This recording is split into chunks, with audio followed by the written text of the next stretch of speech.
Hey guys, I'm Candy the Hedgehog, and this time I'm doing a different kind of video. I'm not doing Sonic Recolor or Speed Paint this time. I'm doing a video game review of a certain game that you may have played in your childhood, this classic game, and that's Crash Bash. Yup, the classic Crash Party game released by Eurocom in the year 2000.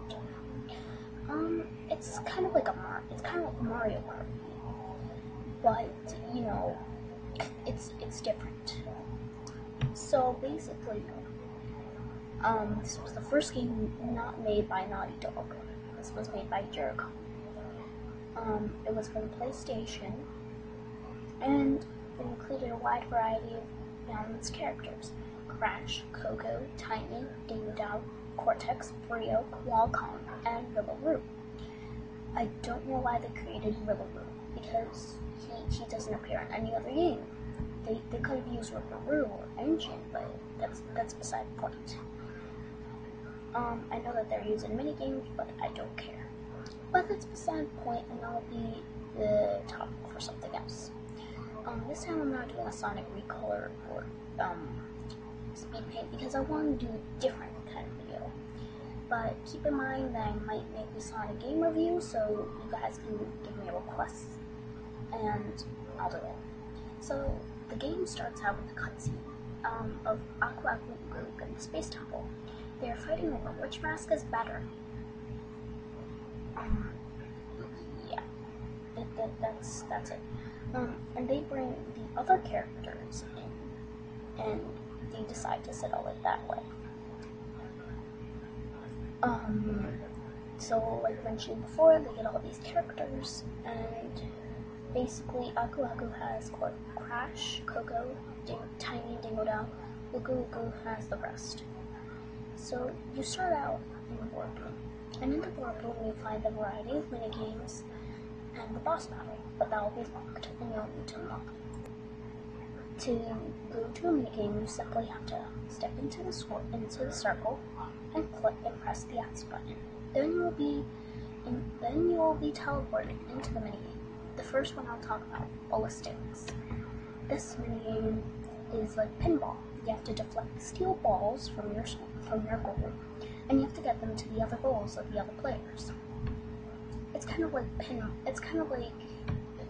do I say this? It's kind of like table tennis, I'd say, but you're an uppercut. I personally don't like this minigame because it gets very difficult after the first warp.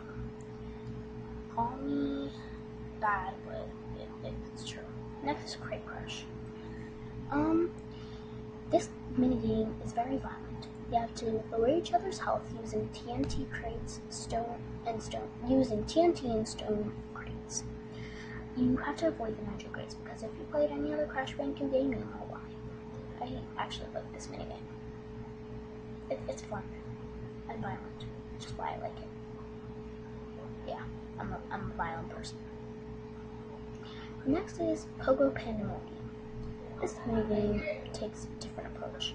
You bounce on pogo sticks, and you have to color the squares, basically. And then you break the purple exclamation point box to clear them, and they're added to your score. The only thing that I don't like about this is when the other computers steal your scores. It's very, very annoying. I don't have a picture for this next minigame, but you know, it's related to the minigame. It makes a lot of sense. So the next minigame is Tank Wars. Now, in this minigame, you have to shoot at each other in tanks, and if you're the last one standing, then you win. I also forgot to add another minigame, Polar Push. Basically, ride on your mini polar clones, and you have to push each other off the chunk of ice. This then leads me to the boss battles. There are a wide variety of bosses, and they include classic, and they're from other games. Papu from Crash Bandicoot 1, the Treadleader from Crash Bandicoot 1, the Baronator, the gigantic polar bear that's used in some of the Crash Bandicoot 2 levels, the Komodo brothers, the twin Komodo dragons, that are the second boss of Crash Bandicoot 2, and finally nitrous oxide, the final boss from CTR, or Crash Team Racing, as most people call it. Sometimes rage over these like boss battles and minigames because they're too hard, and it'll be very embarrassing. But it's normal, right? I guess I don't know. But they give you a good challenge, and it motivates you to actually try and beat it. So that gives you a good challenge and good motivation as well. Trust me. So overall, I'd give this game an 8.5 out of 10. The minigames and boss battles give good challenges. There's lots of replay value, such as completing the gem and crystal challenges. The graphics are nice, the music is great, and the character models are good. The only flaw about this is that, sometimes minigames and boss battles can be too hard, and there are those flaws, but this game overall is great, and I would advise you to get it. If you haven't already, then you should try it. This shouldn't be your first Crash game though. I advise you to get either Crash Bandicoot 1, 2, or 3 for your actual first try at Crash Bandicoot. Don't get this as your first Crash Bandicoot game, because this is a spin-off game. So you should try either Crash Bandicoot 1, 2, or 3. I'm Candy the Hedgehog Cat, and I'll see all you guys next time. Goodbye.